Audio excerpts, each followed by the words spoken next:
Hi everyone, I'm Lonnie. I'm the owner of Clutterless Home Solutions, a professional organizing company in Denver, Colorado. And today I'm going to talk a little bit about why clutter causes anxiety, just 5 different reasons that I've come up with after working with all of the clients I've worked with since I started my business, and honestly just a little bit of research into why it's something that fogs so much of our mind. So the first reason is clutter is just a major sensory overload. And in a day and age where our attention spans are about 17 seconds long and we're interested in instant gratification, this can be a little bit overwhelming. So looking at a space that is cluttered, that has piles of things everywhere, that you're not sure what's been hiding in there for however long, you kind of just shut the door on it. And that is actually a very common thing that I find in my clients, is it becomes too overwhelming and they just shut the door on it. So the second reason is you just can't seem to relax. And I mean this mentally and physically as well. So the reason that you can't relax mentally is because your brain keeps thinking all of these things need to be done. I haven't finished this to-do list in the house, along with the other to-do lists that you have in your life that may be more important. And so this is not very restful mentally, and so you become stressed out, you're overwhelmed, you're anxious, and so the clutter, it makes you shut down. Most people, it makes them shut down, and so they don't get to it, and again, they just close the door on it, and they kind of wait. They say they'll get to it another day. And the reason why it's physically demanding is a lot of people don't understand that organizing is basically very similar to moving, actually. You are moving items around, you're usually walking up and down the stairs multiple times a day. So the third reason that a lot of people are feeling anxious about their clutter is the feeling that they're never going to finish. So when you get started with a project, you kind of have to tell yourself that you're in for the long haul, because most people who have a lot of clutter, it's going to take a long time to go through everything, because if the things in those piles could be important to you, you're going to want to look at everything, assess if it's important to you, or get rid of it, trash it or donate it. And so it's going to take a long time just physically to categorize and sort through everything. So this kind of leads to my clients feeling overwhelmed.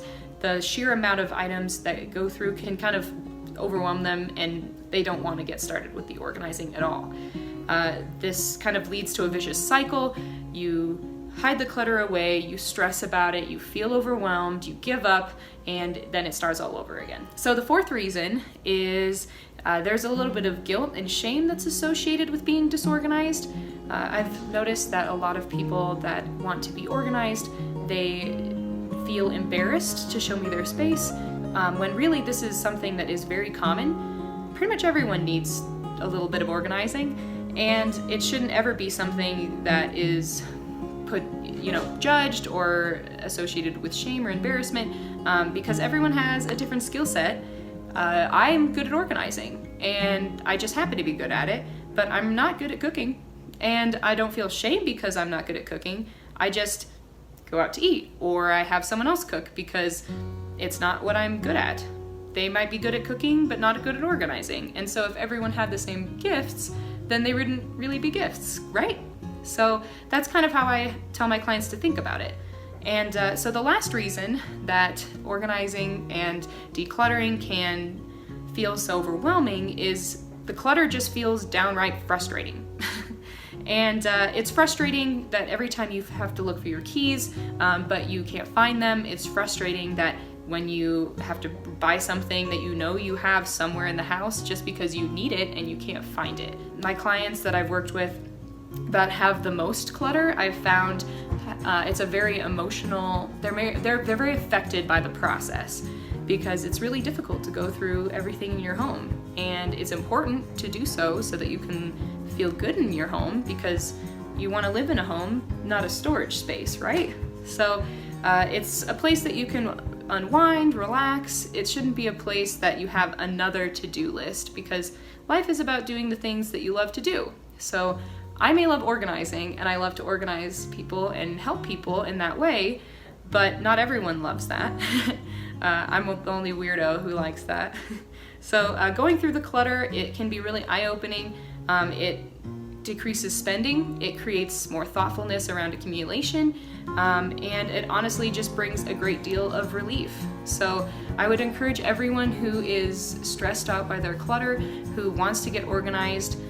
You can always find more information below on my website, and I'm always putting out new tips and tricks on my Instagram page, which is also linked below. So thank you so much for listening, and I hope that you learned a little bit about clutter, and I hope that it opened your mind to how you can move forward if you're feeling stressed out in your home.